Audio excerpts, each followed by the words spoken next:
Bika était un petit village paisible, caché dans les collines du royaume de Badou. Les habitants y menaient une vie simple, ils cultivaient, allaient chercher de l'eau et, le soir, ils s'asseyaient ensemble pour discuter.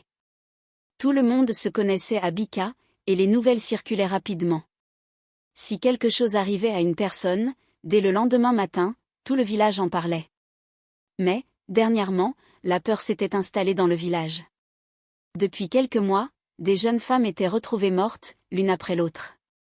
Personne ne savait ce qui les tuait, mais une chose était toujours la même, les marques étranges sur leur cou. Elles ressemblaient à des morsures de serpents, mais personne ne pouvait en être certain. Aucun serpent n'avait jamais été vu près des femmes quand elles mouraient.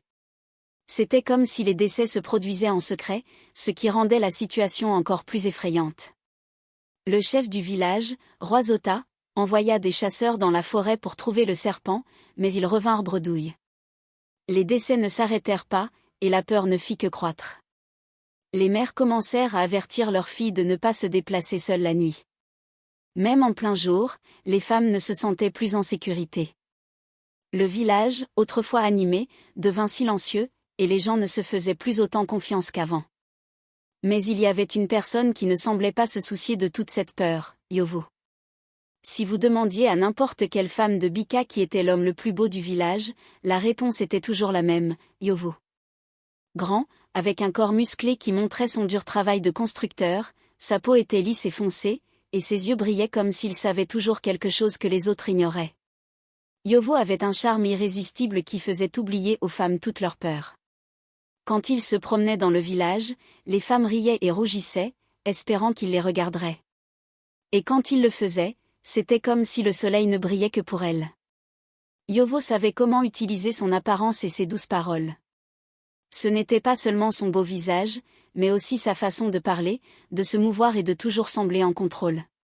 Il pouvait faire en sorte qu'une femme se sente unique au monde. Mais, derrière tout ce charme et cette beauté, Yovo cachait un secret dangereux. Il ne se souciait pas de la peur qui régnait dans le village, ni des morts. Il continuait sa vie comme si tout allait bien. Yovo savait qu'il était beau, et il ne le cachait pas. Il marchait dans le village avec confiance, la tête haute, toujours à la recherche de sa prochaine proie. Les femmes de Bika étaient attirées par lui comme des abeilles par du miel. Que ce soit au puits, au marché ou dans les champs, dès que Yovo était dans les parages, elles ne pouvaient plus détourner les yeux. Mais ce n'était pas seulement une question de physique. Yovo avait une façon de parler qui faisait sentir chaque femme spéciale. Il savait toujours quoi dire au bon moment. Sa voix était profonde et douce, comme le calme avant la tempête, et il savait comment faire sourire une femme, même quand elle était triste. Il ne se précipitait jamais. Yovo prenait son temps, les attirant lentement, gagnant leur confiance, les faisant le désirer. Si Yovo voulait une femme, il obtenait toujours ce qu'il voulait. Tout ce qu'il fallait, c'était un sourire charmant, quelques paroles douces, et en peu de temps, elle était à lui. Une fois qu'il avait conquis une femme, il l'emmenait dans sa hutte, à l'écart du village, loin des regards curieux. Là, sous la lumière douce de la lune, Yovo exerçait son charme. Il était doux et patient, faisant en sorte que chaque femme se sente la plus importante au monde. Mais, quand la nuit avançait, Yovo posait toujours la même étrange question, sais-tu quelle est la différence entre la virilité d'un homme et un serpent? Les femmes ne savaient jamais quoi répondre. Elles riaient, pensant que c'était une blague, mais avant qu'elles ne puissent dire quoi que ce soit, Yovo sifflait. Un son étrange, doux et inquiétant, flottait dans l'air. Les femmes commençaient alors à se sentir mal à l'aise, comme si quelque chose d'horrible allait se produire. Et c'est là que cela arrivait. Quelque chose changeait dans la pièce, et avant qu'elles ne puissent réagir, elles ressentaient une sensation froide et lisse sur leur peau. Un serpent sombre et dangereux sortait lentement des vêtements de Yovo. Les femmes restaient figées, leur peur trop forte pour crier ou fuir. Le serpent s'enroulait autour d'elles lentement, comme s'il jouait avec sa proie. Puis, d'un coup rapide, il mordait au cou. La morsure était toujours la même, 2 marques nettes, comme des crocs s'enfonçant profondément dans leur peau. Le venin se propageait rapidement. Les femmes haletaient, leur corps tremblant alors que le poison prenait effet. En quelques minutes, tout était fini. Elles étaient mortes, et Yovo restait là, debout, sans aucune émotion sur le visage. Au matin, le corps de la femme était retrouvé sur la place du village, froid et pâle, avec les étranges marques de morsure sur son cou. Les villageois se rassemblaient, secouant la tête, se demandant quel genre de serpent pouvait faire une telle chose.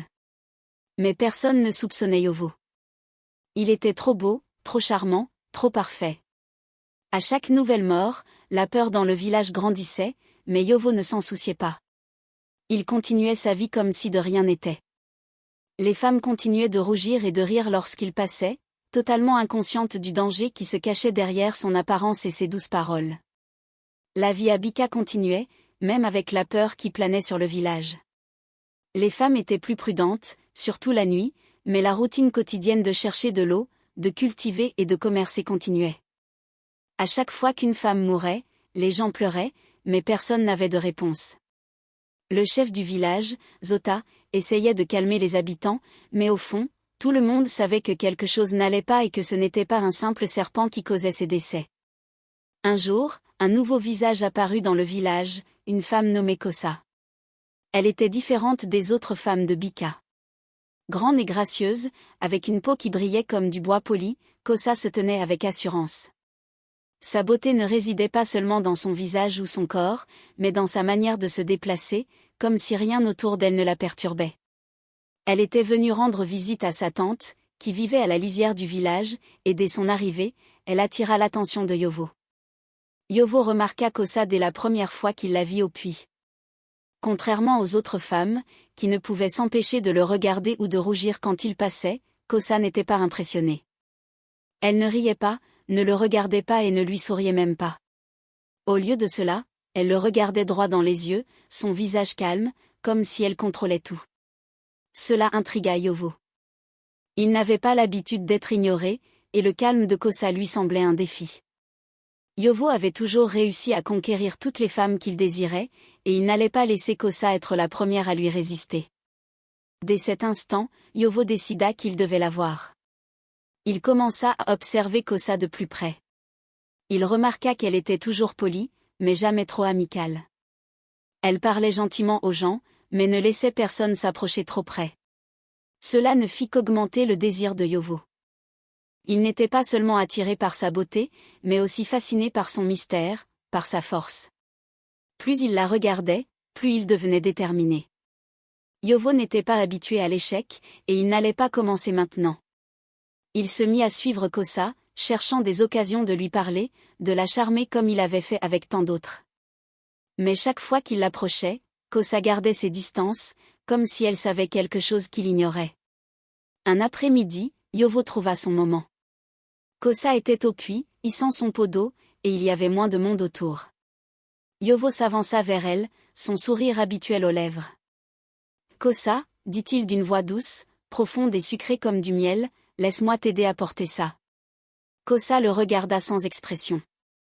Elle ne semblait ni impressionnée par son apparence ni charmée par ses mots, ce qui poussa Yovo à vouloir la conquérir encore plus.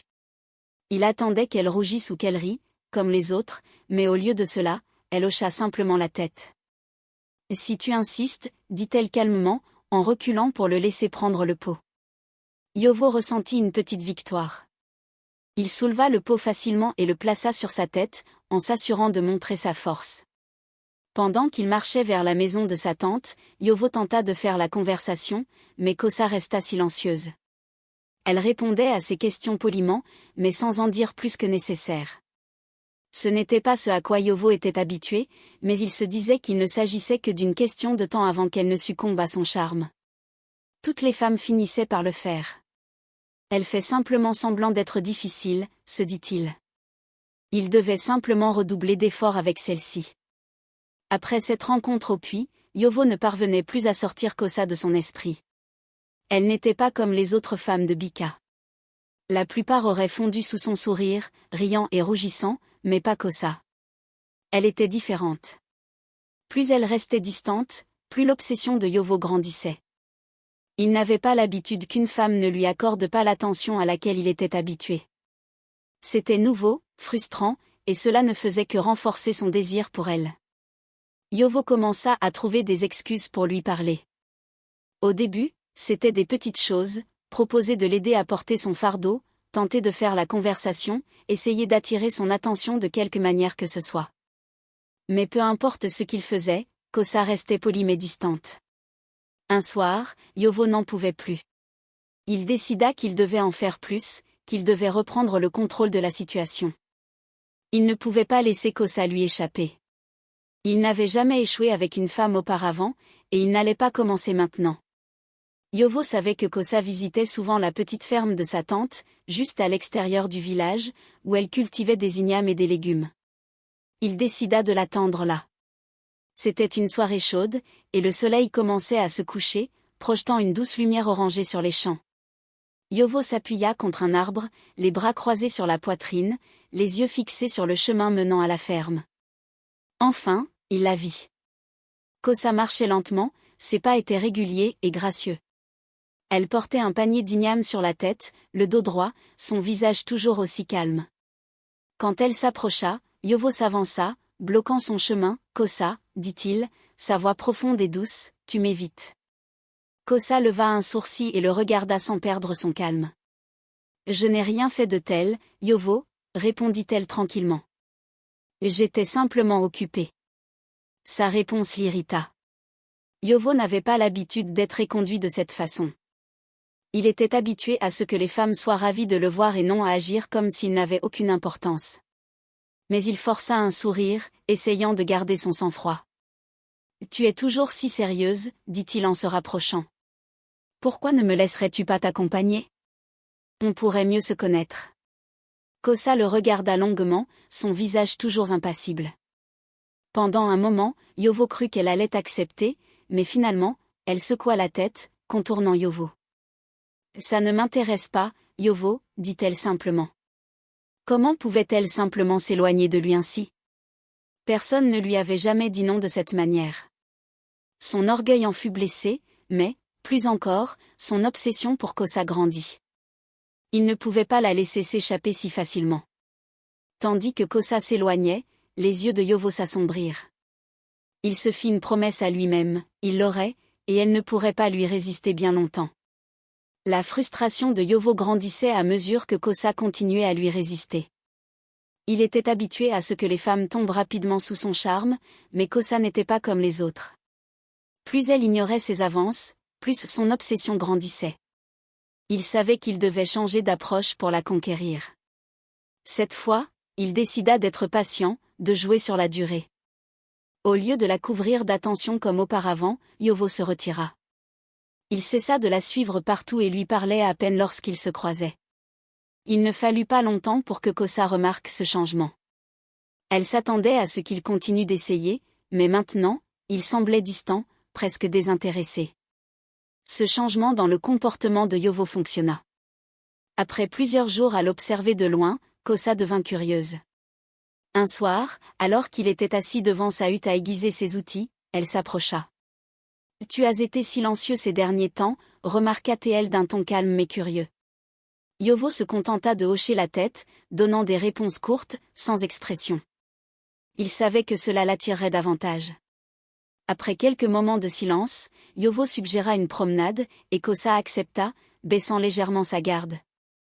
Pendant qu'il marchait, Yovo maintint la conversation légère, juste assez pour la mettre à l'aise. Il voulait qu'elle croie qu'il avait changé, qu'il était plus qu'un séducteur en quête d'attention. Et, doucement, cela sembla fonctionner. Yovo avait bien joué ses cartes, et maintenant, les défenses de Kosa s'abaissaient. Elle ne le regardait plus avec méfiance, et ses réponses, autrefois réservées, devenaient plus douces. Yovo pouvait sentir que le moment qu'il attendait était proche. Sa patience avait porté ses fruits. Un soir, alors que le soleil se couchait sur le village, Yovo décida qu'il était temps d'agir. Il invita Kosa à sa hutte, en lui proposant de passer une soirée tranquille ensemble. Kosa, désormais plus à l'aise avec lui, accepta. L'air était immobile, et le village semblait presque trop calme alors qu'il se dirigeait vers la hutte de Yovo, située à la périphérie de Bika. À l'intérieur, la lumière vacillante d'une petite lampe à huile projetait des ombres douces sur les murs. Yovo lui offrit un siège et lui versa du vin de palme, sa voix calme et apaisante pendant qu'ils discutaient. Kosa sirotait lentement le vin, ses yeux le regardant attentivement, mais sans la même dureté qu'auparavant. Yovo souriait intérieurement, sachant que le moment était enfin venu. Il se rapprocha doucement, effleurant délicatement ses doigts, et commença à parler avec cette voix basse et séduisante qui faisait sa renommée. « Kosa, dit-il doucement, j'ai pensé à toi. Tu es différente des autres, forte, indépendante. » Kosa sourit légèrement, toujours détendu, mais Yovo pouvait voir que ses paroles avaient un effet. Il se pencha un peu plus près, sa voix presque un murmure. « Sais-tu quelle est la différence entre la virilité d'un homme et un serpent ?» Les sourcils de Kosa se froncèrent légèrement, confus par la question soudaine. Elle ouvrit la bouche pour répondre, mais avant qu'elle ne puisse dire quoi que ce soit, Yovo commença à siffler.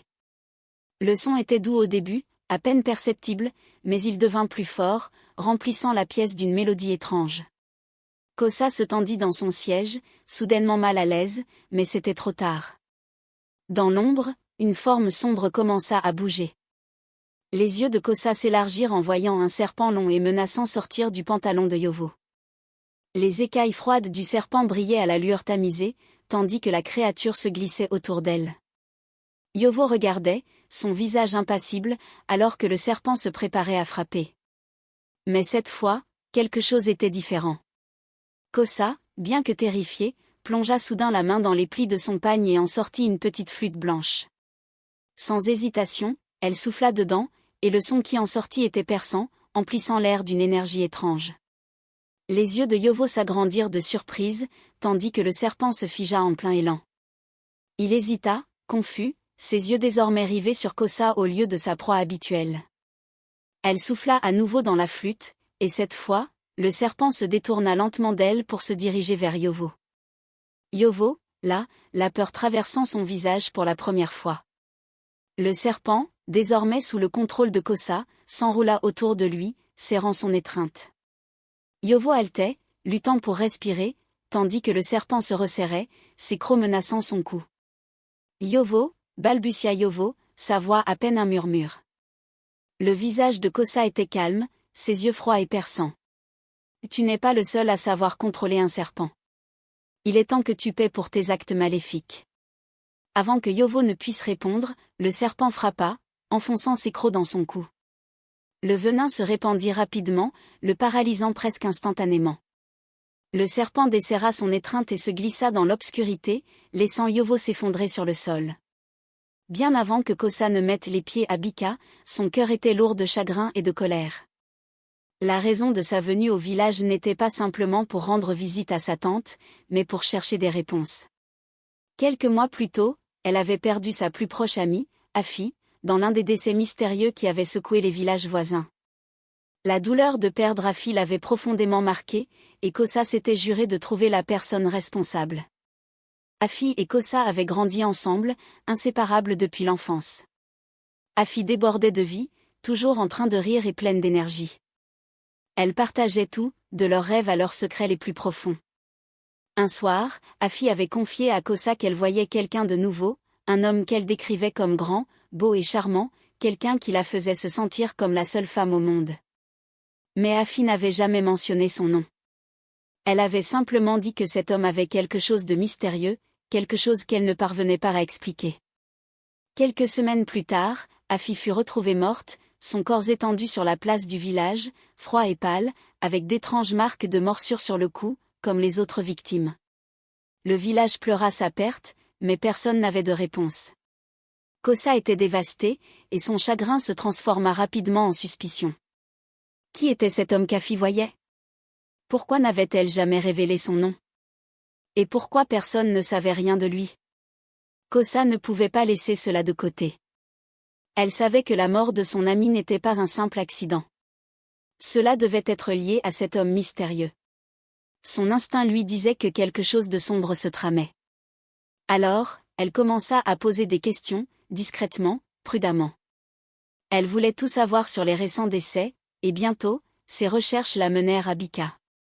Quand Kosa arriva à Bika et posa les yeux sur Yovo pour la première fois, elle le soupçonna immédiatement. Son apparence, son charme et la manière dont il attirait l'attention correspondaient parfaitement à la description qu'Afi avait donnée. Yovo était le genre d'homme capable de séduire n'importe quelle femme, et l'instinct de Kosa lui disait qu'il cachait quelque chose. Mais Kosa savait qu'elle ne pouvait pas le confronter directement. Yovo était trop prudent, trop rusé. Si elle voulait percer le mystère, elle devait être patiente. Elle devait jouer son jeu, lui faire croire qu'elle n'était qu'une autre femme attirée par son charme. Ainsi, elle le laissa l'approcher, lui faisant croire qu'il la séduisait peu à peu. Mais tout ce temps, Kosa observait, attendant le bon moment pour frapper.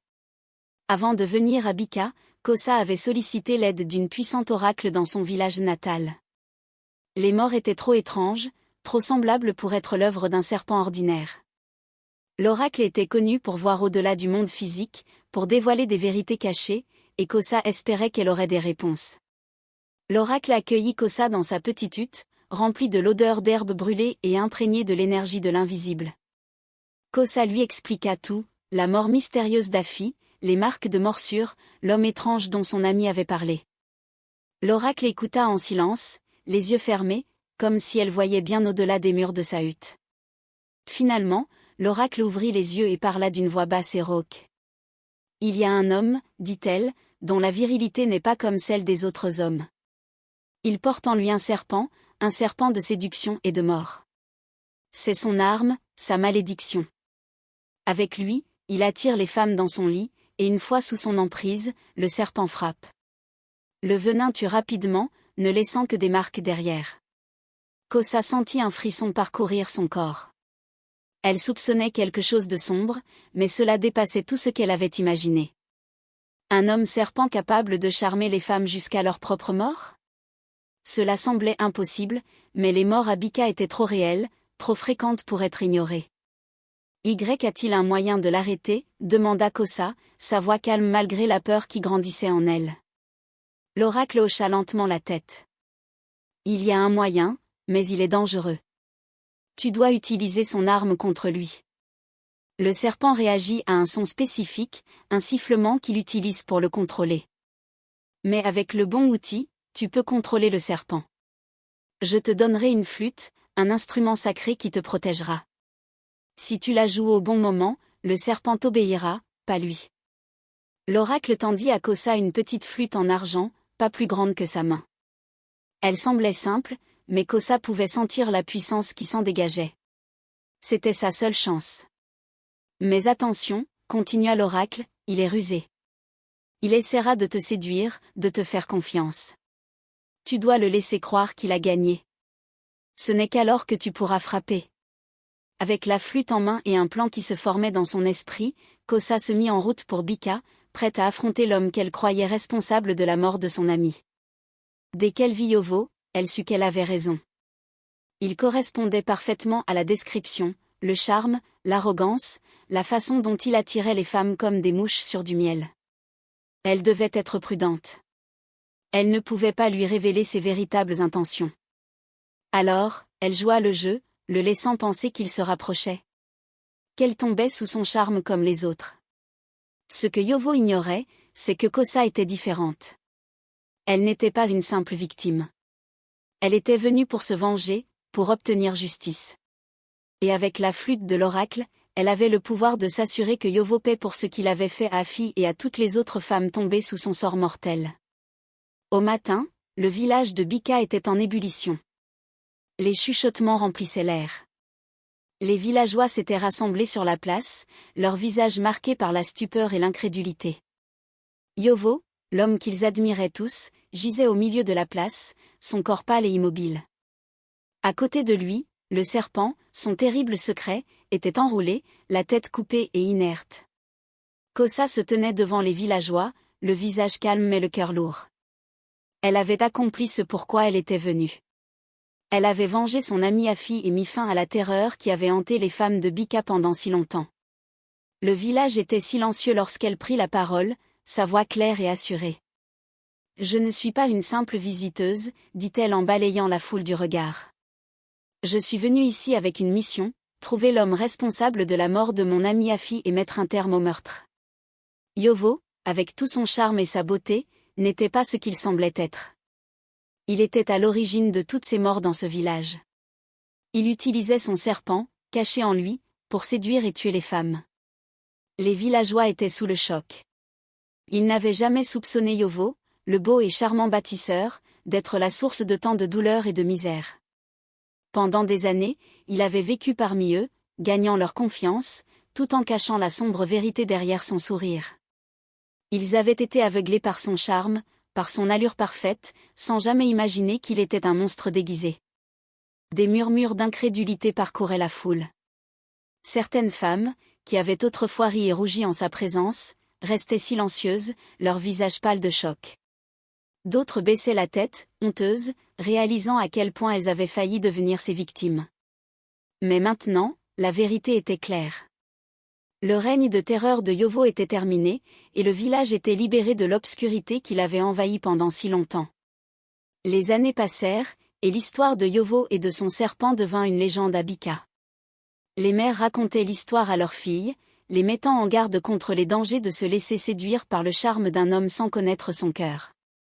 Le conte de Yovo devint une leçon pour tous, rappelant que tout ce qui est beau n'est pas forcément bon et que, parfois, le danger se cache derrière le sourire le plus doux. Le nom de Kosa devint synonyme d'honneur à travers le royaume de Badou. On parlait d'elle avec respect, sa bravoure et sa sagesse célébrées par le peuple. Elle avait affronté un monstre, l'avait déjoué et avait sauvé d'innombrables femmes de subir le même sort que son amie bien-aimée, Afi. Son nom était murmuré avec fierté par les femmes de Bika, et son histoire fut transmise de génération en génération. Quant à Yovo, son nom fut oublié, enseveli dans la poussière de l'histoire. On ne parlait plus de lui, sauf comme un avertissement à ceux qui pourraient être tentés d'utiliser le charme et la tromperie pour faire le mal. Les villageois se souvenaient des ténèbres qu'il avait apportées, mais jamais ils n'honorèrent sa mémoire. Le village de Bika retrouva sa prospérité. Les femmes étaient en sécurité, et la peur qui avait si longtemps pesé sur le village s'était dissipée. La vie reprit son cours normal, et les habitants de Bika trouvèrent la paix. Mais les leçons du passé ne furent jamais oubliées, servant de rappel de la force et de la sagesse nécessaires pour dévoiler la vérité et protéger les plus vulnérables. Si vous avez aimé cette histoire, abonnez-vous pour ne rater aucune de nos prochaines publications. Cliquez sur le bouton « S'abonner », laissez un like pour soutenir notre contenu, et activez la cloche de notification pour être alerté à chaque nouveauté. Votre engagement fait vivre notre communauté.